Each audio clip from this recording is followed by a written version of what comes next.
So both the white and black sung their national anthem. After that, on the day of the inauguration, I was overwhelmed with a sense of history. In the first decade of the 20th century, a few years after the bitter Anglo-Boer War and before my own birth, the white-skinned people of South Africa patched up their differences and erected a system of racial domination against the dark-skinned people of their own land. The structure they created formed the basis of one of the harshest, most inhuman societies the world has ever known.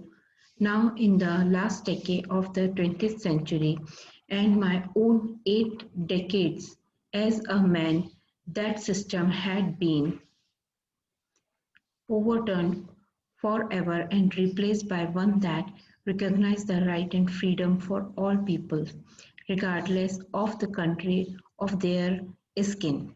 They had that they had come about through the unimaginable sacrifices of thousands of my people.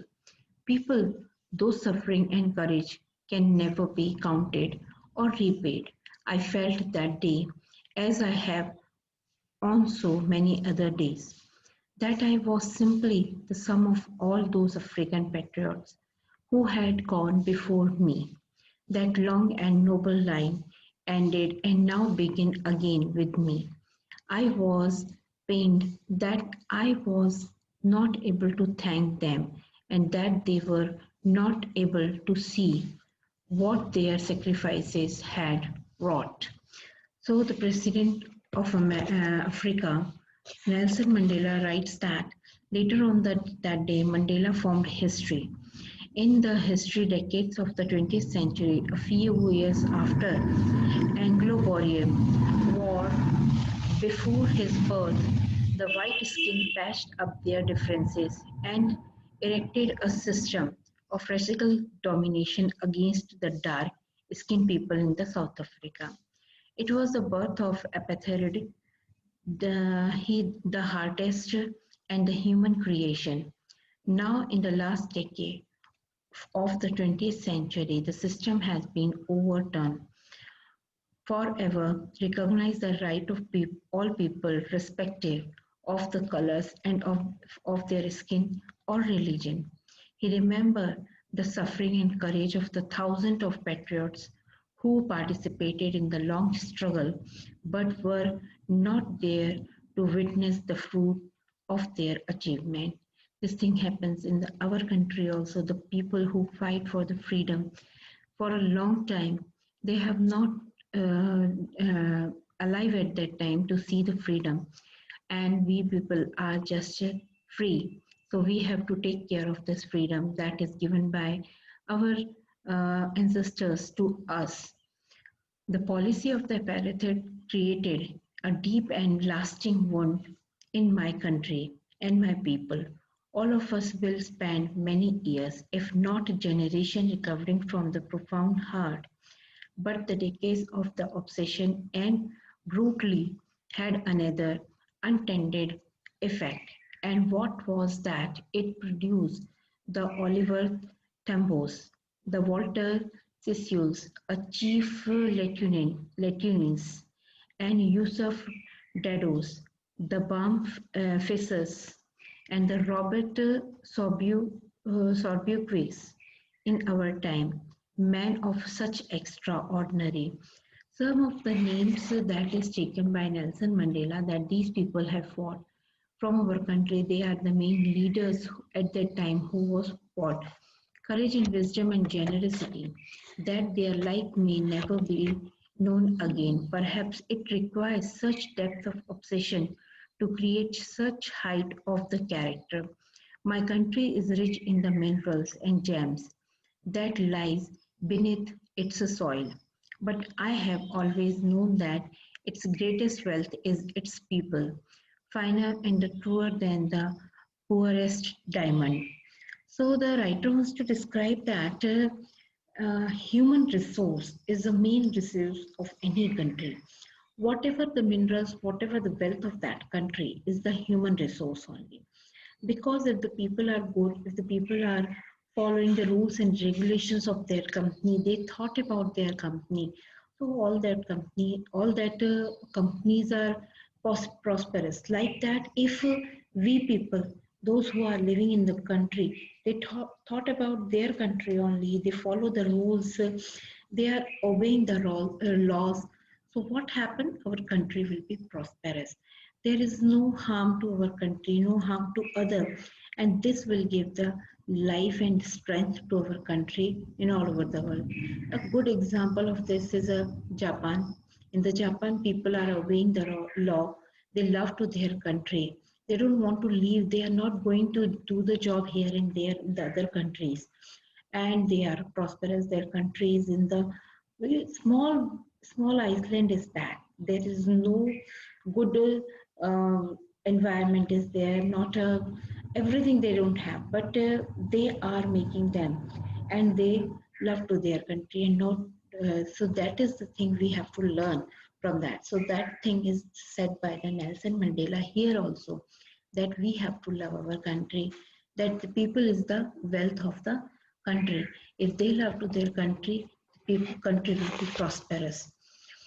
It is from these comrades in the struggle that I learn the meaning of courage. Time and again, I have seen men and women risk and give their lives for an idea. I have seen men stand up, attack, and torture without breaking, showing a strength and the resilience that defies the imagination. I learned that courage was not the absence of fear, but the triumph over it. The brave man is not he who does not feel afraid, but he who conquered that fear. No one is born hating another person because of the color and of his skin, or his background, or his religion. People must learn to hate, and we have can and we if they can learn to hate, they can be taught to love.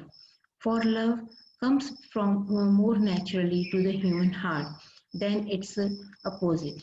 Even in the grimest time in prison, when my comrades and I were pushed to our limit, I would see the glimmers of humanity in one of the guard, perhaps just for a second, but it was enough to reassure me and keep me going. Man's goodness is the flame that can be hidden but never extinguished. So he wants to say that in it is not the absence of a fear but victory over it. No one is born to hate another on the basis of color, for their skin, and for the religion. That is a nonsense thing if they are doing like that. If they can learn to hate, they can learn, then why not learn to love, which comes naturally? It believes in the goodness of the man and never dies. Every man was twin obligations, and one towards his family and other towards his people and his country. In the region of Apatrid, if one tried to fulfill his duty towards his people, he was ripe of his family and home.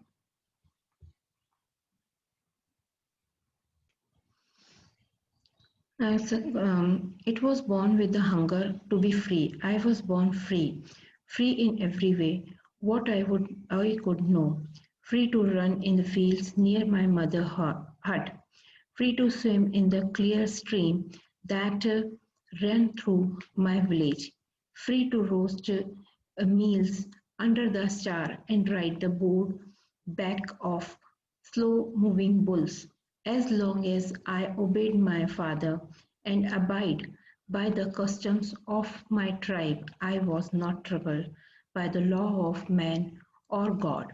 It was only when I began to learn that my boyhood freedom was an illusion When I discovered as a young man that my freedom had already been taken from me, that I began to hunger for it. At first, as a student, I wanted freedom only for myself.